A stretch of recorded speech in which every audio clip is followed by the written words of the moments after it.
Hi, my name is Zach Wise, and today, in this tutorial, I'm going to explain how to produce a time-lapse. According to Wikipedia, time-lapse photography is a technique whereby each film frame is captured at a rate much slower than it will be played back at. When replayed at normal speed, time appears to be moving faster, and thus lapsing. Using this technique, processes that would appear subtle to the eye, or movement and patterns, become much more pronounced. In this example, you can see the path that the stars seem to travel as our Earth rotates. Usually, star movement is not observable by the human eye because it is so subtle and moves so slow that it avoids our perception. So, let's get started. The first thing you absolutely need is an intervalometer, such as Canon's Timer Remote Controller, TC-80N3. This allows you to set an interval that the camera will take a photo at, such as 1 frame every 5 seconds, 1 frame every minute, etc. In this example, I have set my interval to 1 every 2 seconds. Something you might want to consider using is a neutral density filter, so that you can drag your shutter to a speed lower than you normally would be able to. Especially in daylight, it's hard to drag your shutter to, say, 1 second. Next, set your camera to record JPEG. Set the white balance to a manual setting, not auto, since auto white balance can fluctuate. It will appear as a flicker when you play it back at 15 frames a second. Next, manually set your exposure and your focus, and then lock it down. Do not change it. An important thing to remember is that when you play the time-lapse back, it should be about 15 to 30 frames a second. So, if you want 10 seconds of time-lapse at 30 frames a second, you'll need to shoot about 300 frames. I'm going to do a 4-second piece at 15 frames a second, so I need to shoot 60 frames. Another important thing to consider when shooting a time-lapse is the shutter speed. Drag your shutter.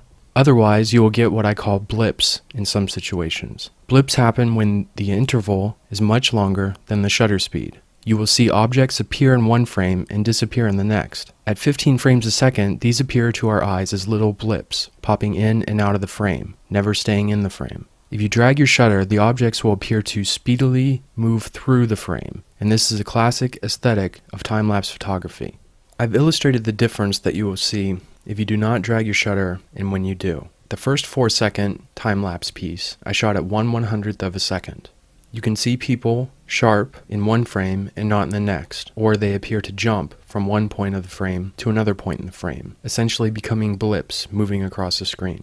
In the next example, I dragged my shutter, same interval, I shot it at about 1/2 of a second, and you'll see that they blur and appear to have more speed as they move through the frame. Now, once you've shot your scene, creating the time-lapse is very easy as long as you have QuickTime Pro. In QuickTime Pro, go ahead and open it up. In QuickTime Pro, go under File, and go down to Open Image Sequence.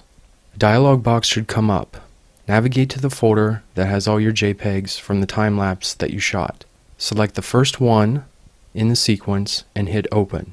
As long as all the images are sequential, as in 5, 6, 7, 8, etc., then it will pull in all the frames out of that folder. The next dialog box, Image Sequence Settings, asks you for a frame rate. Here you can set 15 frames a second, 24, or 30. In this example, I'm going to choose 15 frames per second. Now you should have a rather large QuickTime file. I would save the original so you can output different settings out of it if you need to. But to play it back, it might be so large that your processor cannot keep up. So you might have to wait to see the finished time-lapse until you export it to a format such as H.264, which is used for podcasting, XVID, FLV for Flash, or any other video format. When you export it, make sure that you resize, and that's all there is to it.